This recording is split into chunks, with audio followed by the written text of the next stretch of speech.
In this type of inheritance has more than one superclasses, and therefore it is known as multiple inheritance.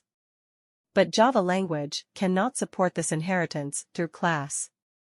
Because ambiguity will arise if same-name methods or behaviors will call, then automatically. In this program there are two superclasses and one subclass. First one is father superclass and second one is mother superclass. They are using eat method in this program. And also class daughter, which is subclass, and also using same method eat calling by daughter object d. But in Java language is not possible because compiler don't know which method will call first and hence output will generate compiler time error. Reusability is main advantage of inheritance.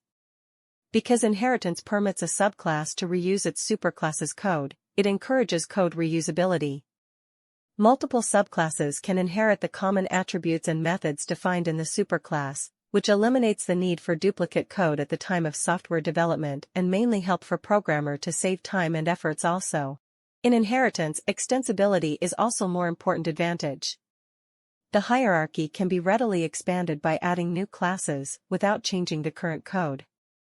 Because of its extensibility, new features and specialized classes can be added without impairing the functionality of the current code, and it means that in simple language, we can add more new features or change the existing features easily in subclasses.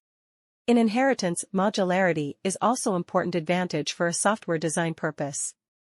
It promotes the partitioning of a system into separate, interchangeable, and reusable modules.